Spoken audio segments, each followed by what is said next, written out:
Fallout nos mostra o colapso inevitável causado pela ganância desenfreada das superpotências mundiais. O resultado? Deformação de tudo e todos. Mas, enquanto o mundo ruía, uma fração desse poder foi entregue aos mais fiéis seguidores do governo, os militares. Esse poder veio em forma de armadura, resistente como aço forjado no fim do mundo, capaz de suportar doses absurdas de radiação. Ela foi criada para ser o núcleo da força bélica americana, em meio à tensão crescente com a China, mas há segredos enterrados sobre o metal, modelos distintos, funções específicas, uma hierarquia de poder. Sua origem carrega um fardo, o de ser a única coisa capaz de caminhar entre os escombros da guerra.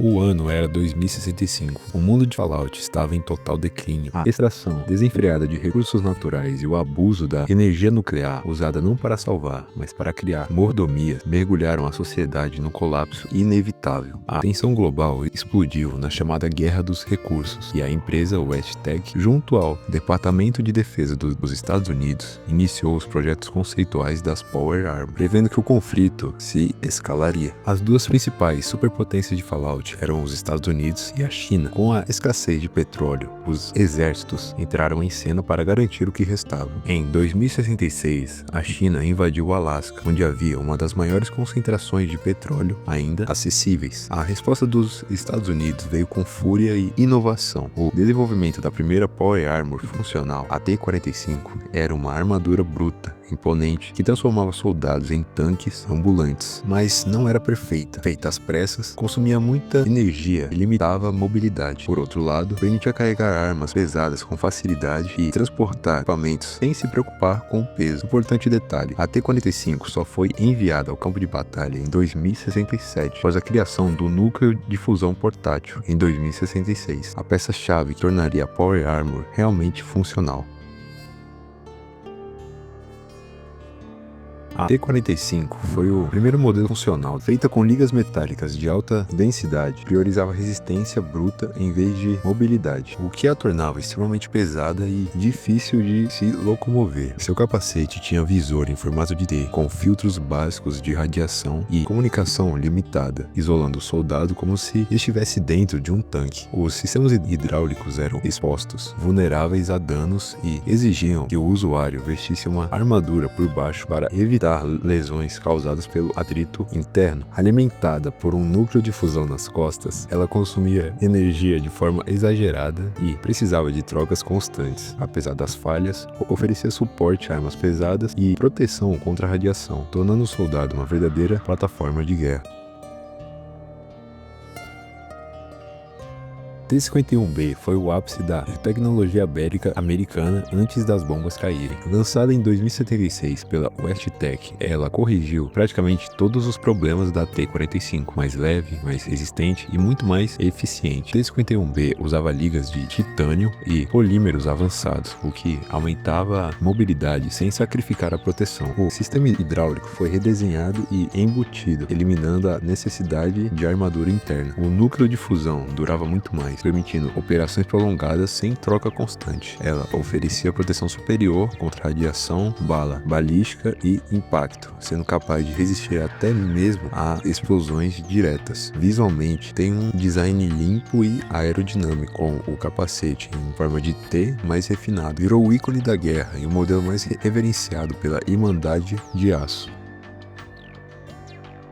T-60 surgiu como uma evolução direta da T-51B, desenvolvida nos últimos meses antes da Grande Guerra. Ela não foi amplamente distribuída, mas teve seu uso em contenções de civis e outros lugares como hospitais e festas públicas. Visualmente, a T-60 é mais robusta, com placas reforçadas e um design mais agressivo. Sua estrutura usa materiais compostos e liga de aço tratadas, oferecendo resistência superior à balística, radiação e impacto. O sistema hidráulico é totalmente embutido. O capacete tem visor, de novo, em formato de T, com sensores de ambiente mais avançados que os modelos anteriores. O núcleo de fusão da T-60 tem autonomia estendida, permitindo operações prolongadas sem troca constante. Ela também possui melhor integração com sistemas eletrônicos, com os HUDs táticos e comunicação de campo. Apesar de ser mais pesado que a T-51B, a T-60 compensa com estabilidade e força bruta. Era usada por unidades de elite e, mais tarde, virou modelo pelo padrão da Irmandade do Aço, que a restaurou e adaptou no pós-guerra.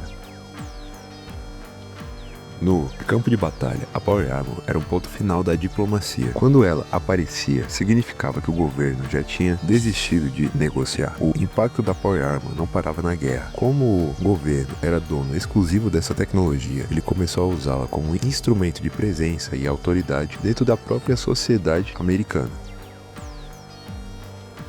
Em áreas afetadas por radiação ou colapsos estruturais, unidades equipadas com Power Armor eram enviadas para resgatar civis, transportar feridos e remover escombros. A força bruta da armadura permitia carregar pessoas e equipamentos com facilidade, mesmo em ambientes hostis. Durante paradas militares, feiras tecnológicas e eventos patrióticos, soldados em Power Armor eram exibidos como símbolos da supremacia americana. Crianças tiravam fotos, adultos aplaudiam. Era como ver o futuro marchando diante dos olhos. O T-51B, em especial, virou ícone de marketing, estampando cartazes com slogans como "Protegendo o amanhã hoje". Algumas versões adaptadas da Power Armor foram usadas em obras públicas, como construção de bunkers, transporte de materiais radioativos e manutenção de reatores. A força e resistência do traje permitiu que operários enfrentassem condições extremas sem risco imediato. Em momentos de crise interna, como protestos, escassez de recursos ou surtos de radiação, o governo usava unidades de Power Armor para impor ordem. A simples presença de um soldado blindado era suficiente para dispersar multidões e reafirmar o controle estatal. Power Armor não era só uma ferramenta de guerra, ela era um símbolo de poder, uma extensão do governo e uma promessa de proteção ou de opressão, dependendo de quem a via. Ela caminhava entre os escombros, mas também entre as ruas, os hospitais e os palcos. Era o corpo blindado de uma nação que tentava se manter de pé, mesmo quando tudo ao redor já havia desmoronado.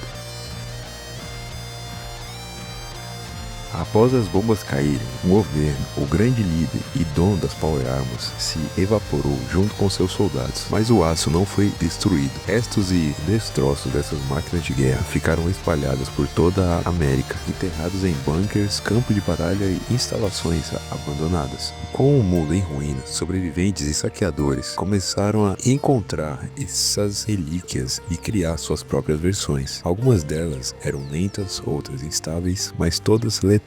Sem treinamento, muitos civis tentavam vestir essas armaduras e acabavam mortos, esmagados pelos sistemas hidráulicos, eletrocutados ou simplesmente incapazes de ativar os protocolos de segurança. Foi nesse cenário que surgiram os fanáticos. A Irmandade do Aço, por exemplo, passou a tratar as Power Armors como artefatos sagrados. Para eles, vestir uma dessas máquinas era como caminhar ao lado de deuses de metal. A armadura não era só proteção, era fé, era doutrina, era superioridade.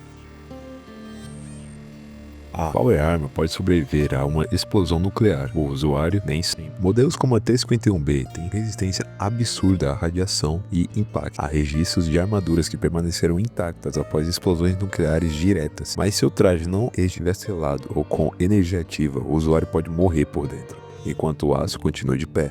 Algumas Power Armors têm sensores que detectam batimentos cardíacos e padrões cerebrais. Modelos avançados como a X-01 possuem sistemas que monitoram o estado físico e mental do usuário em tempo real. Esses sensores podem ajustar a resposta hidráulica, ativar protocolos de emergência ou até bloquear o uso se detectarem instabilidade. A Power Armor pode ser usada como moeda de troca entre facções. No mundo pós-guerra, uma Power Armor funcional vale mais que ouro. Facções como saqueadores, mercenários e até comunidades isoladas negociam territórios, suprimentos e alianças em troca de um traje operacional. Alguns líderes mantêm armaduras como símbolos de poder, mesmo sem saber usá-las, só para intimidar.